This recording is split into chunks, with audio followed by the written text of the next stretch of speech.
السلام علیکم ناظرین، دامان ٹی وی سے میں ہوں تیمور اقبال۔ ناظرین، اس وقت میں سول ہاسپٹل کی آئی وارڈ میں موجود ہوں اور یہاں پہ اس وقت پاکستان میں آشوب چشم کی بیماری جو کہ سب سے پہلے 2011 میں آئی تھی، اس کے بعد یہ 5 سال کے وقفے کے بعد آیا کرتی تھی، اور یہ جو آشوب چشم کی آنکھوں کی بیماری ہے اس کا سائیکل تقریباً 7 سے 8 دن ہوا کرتا ہے، اور اس لحاظ سے اس وقت الارمنگ سچویشن اس لیے ہے کیونکہ پچھلے سال یہ آئی تھی اور اب یہ 1 سال کے گیپ کے بعد آنے لگ گئی۔ تو مزید اس کی صورتحال سے آپ کو آگاہ کریں گے، میرے ساتھ آئی اسپیشلسٹ جناب ڈاکٹر شجیل صاحب موجود ہیں۔ السلام علیکم سر۔ وعلیکم السلام، کیسے ہیں؟ ٹھیک ہیں سر، یہ بتائیے گا کہ ابھی ہم آ رہے ہیں تو کافی مریض بھی آ رہے ہیں، تو ایک تو بتائیے گا کہ کتنی تعداد میں مریض آ رہے ہیں اور یہ دوبارہ 1 سال بعد آ گئی ہے، اس کی کیا وجہ ہے؟ جی بالکل، یہ آشوب چشم جو ہے یہ کافی انفیکشیس بیماری ہے جو بڑی تیزی سے پھیلتی ہے، ایک بندے سے دوسرے کو ہو جاتی ہے، اور ہمارے پاس پوری فیملیز آ رہی ہیں۔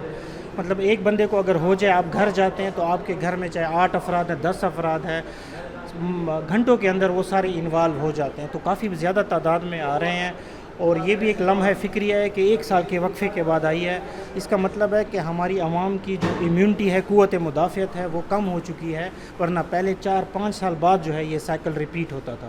تو آپ کو اچھی طرح پتہ ہے، آپ نے لاسٹ ایئر بھی اس کو کور کیا تھا، تو اب یہ دوبارہ آئی ہے، اور اس کے احتیاطی تدابیر یہ ہیں کہ اگر کسی کی آنکھیں لال ہو جائیں، پانی آنا شروع ہو جائے، نظر کم ہو جائے، آنکھیں پھول جائیں، تو اس کو آئسولیٹ کرنا چاہیے۔ وہ اس کو اپنے یاروں دوستوں گھر والوں کے ساتھ ہاتھ نہیں ملانا چاہیے، اپنا تولیہ، ضروری استعمال کی چیزیں ہیں وہ علیحدہ رکھنی چاہیے، اس کو پانی زیادہ سے زیادہ پینا چاہیے، پین کلر لینی چاہیے، اور کچھ قطرے ہیں جو ہم لکھ کے دیتے ہیں، تو اس سے 7-8 دن میں ختم ہو جاتا ہے۔ اس کا دورانیہ ویسے 2 ہفتے تک بھی ہوتا ہے۔ یہ کیسے منتقل ہوتی ہے دوسرے فرد؟ یہ تو یہ ہے کہ اگر آپ کو یہ بیماری ہو گئی ہے، ہم جو ہے آنکھوں کو ہاتھ لگاتے ہیں، پھر ایک دوسرے سے ہاتھ ملاتے ہیں، تو اگر آپ ہاتھ ملائیں گے تو آپ جو انفیکٹڈ بندے کے ہاتھ سے جراثیم ہے وہ آپ کے ہاتھ پہ لگیں گے، پھر جب آپ اپنی آنکھ کو ہاتھ لگائیں گے تو آپ کو ہو جائے گا۔ دیکھنے سے لوگ کہتے ہیں کہ دیکھنے سے بھی نہیں، دیکھنے سے نہیں ہوتا، ایسی کوئی بات نہیں ہے۔ اچھا، نارملی لوگ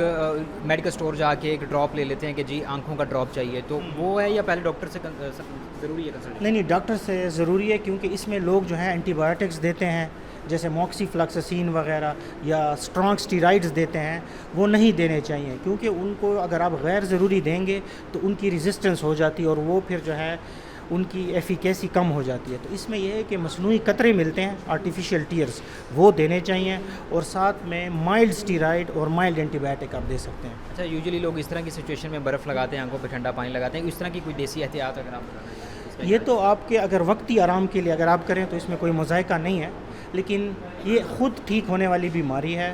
آپ کالا چشمہ پہنیں، آپ اپنی ایکٹیویٹی کو کم کریں، ایک کمرے میں تک محدود رکھیں، اچھا کھانا پینا کریں، تو ہفتے 10 دن میں آپ ٹھیک ہو جائیں گے۔ اس سے بچنے کی کیا مطلب آپ یہ تو وہ چیزیں ہیں کہ جو آپ کہہ رہے ہیں کہ آپ کو جب ہو جائے تو آپ کو آئسولیٹ کریں، اس سے بچنے کی بنیادی کیا ہے؟ اس سے بچنے کی بنیادی یہ ہے کہ آپ ارد گرد نظر دوڑائیں، آپ کو کوئی ایسا بندہ ملے جس کی آنکھیں لال ہیں، پانی آ رہا ہے، تو آپ کو شک ہونا چاہیے کہ وہ ہے، اس سے آپ دور ہوں، اس سے ہاتھ نہ ملائیں، اور اگر آپ نے غلطی سے ان سے ہاتھ ملا لیا ہے تو ہاتھوں کو اچھی طرح صابن سے دھوئیں، اور کالا چشمہ پہنیں آج کل۔ تو یہ ساری ضروری احتیاط ہیں۔ کتنے مریض آ رہے ہیں؟ مریض تو یہ ہے کہ آج کل ڈیلی کے حساب سے 50 سے 60 مریض آ رہے ہیں ڈیلی کے حساب؟ جی جی۔ یہاں پہ ان کا علاج کس طریقے سے کیا جا رہا ہے؟ یہاں بس یہ ہے کہ ہم ان کو ڈائگنوز کر کے ان کو قطرے لکھ کے دیتے ہیں، ان کو ہم کہتے ہیں ریسٹ کریں، کالا چشمہ پہنیں، کسی کے ساتھ ہاتھ نہ ملائیں، جو سارے میں نے احتیاطی تدابیر بتائے ہیں۔ اس میں جو ہمارے پاس اکثر لوگ آ رہے ہیں نا، وہ اسکولز کے بچے آ رہے ہیں کہ اسکول میں ایک بچے کو ہو جاتا ہے پھر پوری کلاس کو، یا کالجز گرلز آ رہی ہیں کہ کالج میں ایک لڑکی کو ہوتا تو تمام کلاس کو ہو گیا۔ تو جو ہمارے جتنے بھی ایسی جگہ ہیں، اسکول، کالجز، دفاتر، تو وہاں اگر کسی ایک بندے کو ہو تو اس کو فوراً چھٹی دے دینی چاہیے، تاکہ پوری کلاس جو ہے وہ متاثر نہ ہو۔ بہت شکریہ ڈاکٹر صاحب۔ ناظرین، یہ ایک انتہائی خطرناک بیماری اس لیے ہے کیونکہ تیزی سے منتقل ہو رہی ہے، اور ڈیلی کے حساب سے 50 سے 60 مریض جو ہے وہ آئی وارڈ میں آ رہے ہیں، اور یہاں پہ صورتحال یہ ہے کہ چونکہ یہ پوری فیملی میں ہو جاتی ہے، تو سب سے پہلی جو بنیادی چیز ہے، اگر آپ کو اس طرح کے سمپٹمز محسوس ہو رہے ہیں تو سب سے پہلے آپ خود کو آئسولیٹ کریں۔ اس کی سب سے بڑی جو احتیاط ہیں وہ ڈاکٹر صاحب نے بتا دی ہیں، اس کو بھی آپ نے اپنے لکھ لیں، نوٹ کر لیں۔ تو یہ چونکہ یہ ایک وائرل انفیکشن ہے، تو اس سے بچنے کے لیے احتیاطی تدابیر بہت زیادہ ضروری ہیں۔ یہ تھی آج کی رپورٹ، اپنا بہت سا خیال رکھیے گا۔ اللہ حافظ۔